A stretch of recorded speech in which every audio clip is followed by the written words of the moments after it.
वैशाली नगर स्थित चौरसियावास रोड ईदगाह पर टायर के गोदाम में लगी भीषण आग, लाखों रुपए का सामान जलकर हुआ राख। अजमेर के वैशाली नगर स्थित चौरसियावास रोड ईदगाह के सामने टायर के गोदाम में रात्रि करीब 2 बजे अचानक आग लग जाने से लाखों रुपए का सामान और गोदाम में खड़ी गाड़ियां हुई जलकर राख।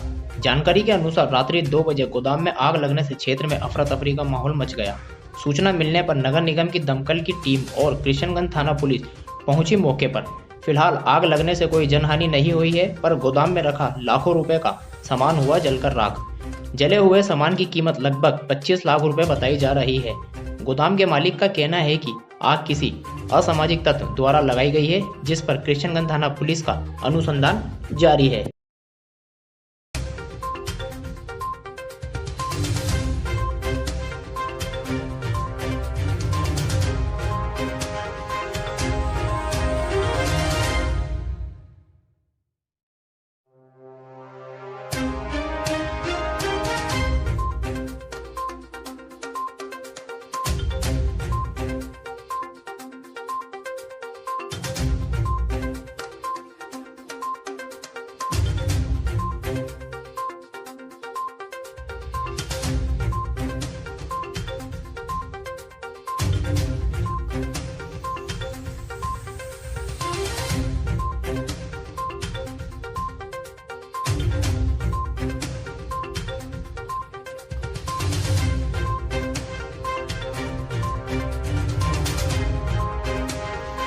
का गोदाम था यहाँ पे ईदगाह कम्युनिटी के अंदर, ईदगाह के मेन सामने। यहाँ पे रात को मेरे गोदाम में क्या आग लगा दी।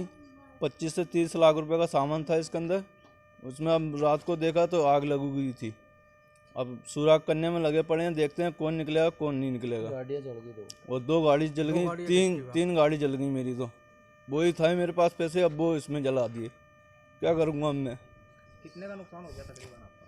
25 से 30 लाख। आपका नाम बताइए। नफीस नाम है मेरा।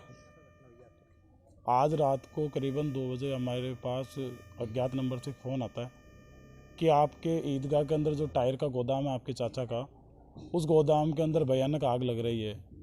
तो मैंने चाचा को फ़ोन किया, मैंने कहा चाचा अपने गोदाम में आग लग रही है। चाचा और हम आए, जब करीबन गांव से या आने में 15 से 20 मिनट हो गए, लग गए तुमको आने में। उसके बाद जब हमने आके देखा तो मौके के ऊपर हमारा गेट का जो ताला लगा हुआ था, चाबी एक्चुअली हमारे घर रह गई थी। फिर हमने कहा ये चाबी लेके आएंगे, तब तक तो नुकसान बहुत ज़्यादा हो जाएगा। और हालांकि नुकसान तो इतना ज़बरदस्त तरीके से हो गया कि क्या बताएं उसके बारे में, पर फिर भी मैं एक बार आपको अवगत करवा दूं। जब हमने गेट खोला तो गेट खोलने के बाद में आग देखा तो आग उस कोने से लेके गेट तक आग आ चुकी थी।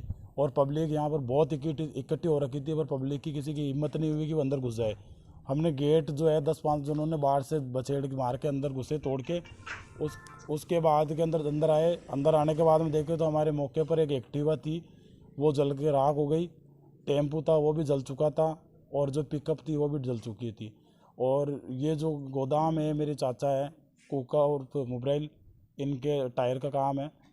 तो टायर करीब ये देख लो कि 6-7 लाख के तो टायर ही थे पुराने। और टोटल हमारा जो नुकसान हुआ करीब 20 से 25 लाख रुपए का नुकसान हो गया था। ये कितनी फायर ब्रिगेड टाइम पे आई और कितनी फायर ब्रिगेड ने आपको काबू पाया?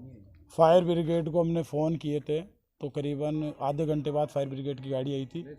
और जब गाड़ी आई थी तो एक गाड़ी पहले आ गई थी, फिर एक गाड़ी से काबू नहीं हुआ तो फिर दोबारा दूसरी आई थी, दूसरी से भी कंट्रोल नहीं हुआ तो फिर हमने पास के टैंकर वाले से बोरिंग वहाँ पर बात करके और हमने दूसरी जो है वो गाड़ी भरवाई थी पानी की। फिर हमने हमारे हिसाब से व्यवस्था करके फायर ब्रिगेड की जो गाड़ी भरवा के मौके के ऊपर ला के केमिकल डाला था उन्होंने, तब जाके आग के ऊपर काबू पाया था। जब तक तो सारी चीज़ें हमारी जल गई थी। कोई जनहानि तो नहीं हुई? जनहानि तो नहीं हुई थी, पर हमारे जो कमरों के अंदर जो एसी लगे हुए थे वो भी जल गए थे। और हमारे जो आसपास के अंदर जो चीज़ें पड़ी थी वो सारी जल के बिल्कुल आपके सामने, आपने मौका स्थिति देखी है कि किस तरीके से क्या हुआ है। तो ये जल के बिल्कुल राख हो गई थी। और हमने किशनगंज फ़ोन किया था, मौके के ऊपर मनोहर जो दीवान जी हैं वो रात को आए थे और उन्होंने भी मौका स्थल जो घटना स्थल था उन्होंने देखा था। उसके बाद हमने किशनगंज थाने के अंदर एक एफआईआर दी थी।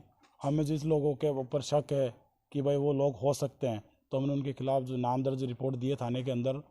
और मेन गेट के ऊपर जो अबे कमान कैमरा लगा हुआ है, हमने उनसे रिक्वेस्ट की सी साहब को, मैंने कहा तो सी साहब ने कहा कि कोई नहीं, आप तो अबे कमान कैमरे की जो रिकॉर्डिंग चाह रहे हो, तो मैंने कहा साहब हमें एक बार अबे कमान रिकॉर्डिंग कैमरे की जो रिकॉर्डिंग है वो उपलब्ध करवाइए।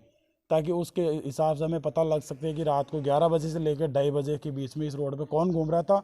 और अगर जिसके बारे में हमें पता चलेगा हम उनके खिलाफ कड़ी से कड़ी जो कार्रवाई होगी कानूनन वो हम करवाएंगे और मुकदमा दर्ज करवाऊंगा मैं।